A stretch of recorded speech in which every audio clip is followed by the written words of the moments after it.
नमस्कार साधक साथियों, आपका स्वागत है सच्चा गुरुपथ चैनल पर। आज हम योगी कथामृत ऑटोबायोग्राफी ऑफ अ योगी का 13वां अध्याय पढ़ेंगे और समझेंगे।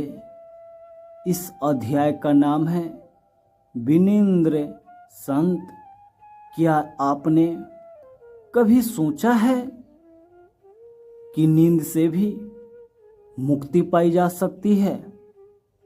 क्या कोई मनुष्य बिना सोए बिना आराम किए भी हमेशा जागृत और प्रसन्न रह सकता है?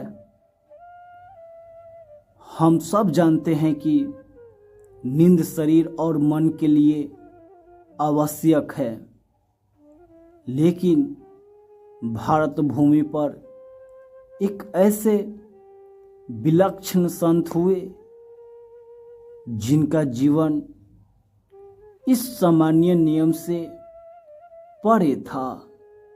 आइए इस अद्भुत अध्याय की यात्रा शुरू करते हैं।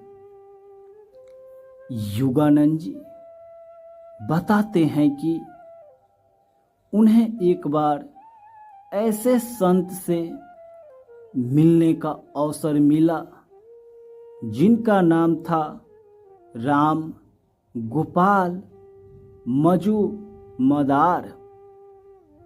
लोग उन्हें विनिंद्र संत कहते थे क्योंकि वे कभी सोते ही नहीं थे। जब योगानंद जी ने उनसे पूछा, गुरुदेव आप सोते क्यों नहीं हैं? क्या आपका शरीर नहीं थकता? संत ने मुस्कुराकर उत्तर दिया, बेटा मैं निरंतर प्रभु की जागृति में रहता हूँ। जब मन हमेशा ईश्वर में लीन हो तब नींद जैसी कोई आवश्यकता नहीं रहती। आसपास बैठे शिष्य चकित थे कि यह कैसे संभव है, पर संत की शांत आंखें और आभा यह सिद्ध कर रही थी कि वे सामान्य मनुष्य नहीं बल्कि तपस्या और भक्ति की जीवित मिसाल है। संत ने समझाया, नींद एक छोटी मृत्यु है। जब मनुष्य थक जाता है तब उसका मन और शरीर विश्राम चाहते हैं, लेकिन जब साधक अपने मन को पूरी तरह वश में कर लेता है तब उसे नींद की आवश्यकता नहीं रहती। उसके भीतर सहदेव शांति और ऊर्जा का प्रवाह होता है। उन्होंने कहा,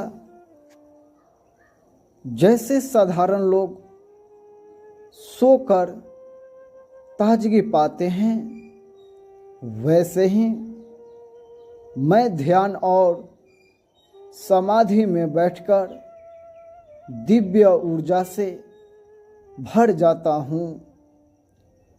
प्रभु की उपस्थिति मुझे विश्राम देती है, न कि नींद।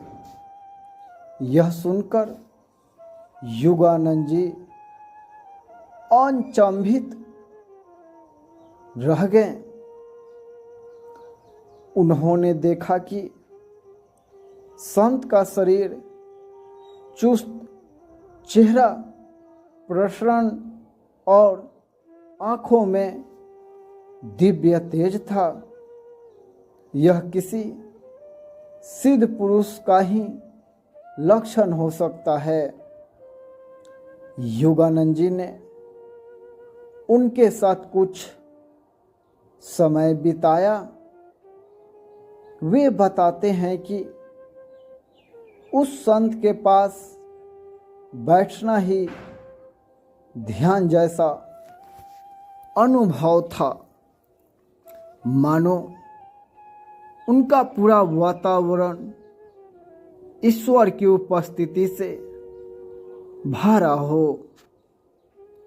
योगानंद जी ने सोचा, हम सामान्य लोग कुछ घंटे जाग कर थक जाते हैं, पर यह संत निरंतर जागृत रहते हुए भी कभी थकते नहीं।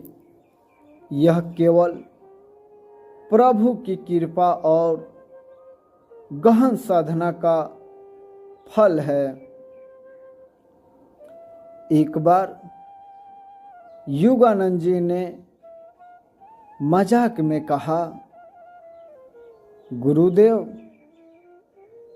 अगर आप कभी सो जाए तो लोग विनिंद्र संत का विश्वास खो देंगे। इस पर संत ने हंसते हुए उत्तर दिया, जो एक बार प्रभु की गोद में जागृत हो गया, उसे नींद की जरूरत ही नहीं रहती। संत ने योगानंद जी को कुछ गहरी बातें समझाए। ईश्वर में जागृति ही सच्चे जागृति है। सामान्य नींद अज्ञात है, पर ईश्वर में ध्यान लगाकर जो चैतन्य मिलता है, वही असली विश्राम है। ध्यान से नींद पर विजय पाई जा सकती है। गहन ध्यान करने वाला साधक धीरे धीरे नींद की आवश्यकता कम कर देता है। आध्यात्मिक पथ शरीर की सीमा से ऊपर उठता है। जब आत्मा प्रभु से जुड़ जाती है, तब वह शरीर के नियमों से बंधी नहीं रहती। योगानंद जी लिखते हैं कि इस अध्याय ने उनके जीवन पर गहरा प्रभाव छोड़ा। उन्होंने महसूस किया कि सच्चा आनंद और विश्राम ईश्वर में है, न कि नींद या आराम में। विनिंद्र संत का जीवन हर साधक के लिए प्रेरणा है कि हम भी ध्यान और भक्ति से अपनी चेतना को ऊंचा उठा सकते हैं। साधक साथियों, यह था योगिक कथा अमृत का 13वां अध्याय। विनेंद्र संत। इस कथा से हमें यह सीख मिलती है कि प्रभु में लीन होकर साधक शरीर की सीमाओं को पार कर सकता है। नींद और थकान केवल अज्ञान की अवस्था है। ईश्वर की उपस्थिति में साधक सदा चैतन्य रहता है। संतों का जीवन हमें यह विश्वास दिलाता है कि आध्यात्मिक पथ वास्तव में असंभव को भी संभव बना देता है। अब मैं आपसे प्रश्न पूछना चाहता हूं, क्या आपने कभी ध्यान में ऐसा अनुभव किया है जब नींद और थकान दोनों भूल गए हो? अपने अनुभव कमेंट में जरूर साझा करें। अगर यह वीडियो आपको प्रेरणादायक लगा हो तो इसे लाइक करें, चैनल सच्चा गुरु पद को सब्सक्राइब करें और इस दिव्य संदेश को दूसरों तक पहुंचाए। धन्यवाद। जय गुरुदेव। जय गुरुदेव।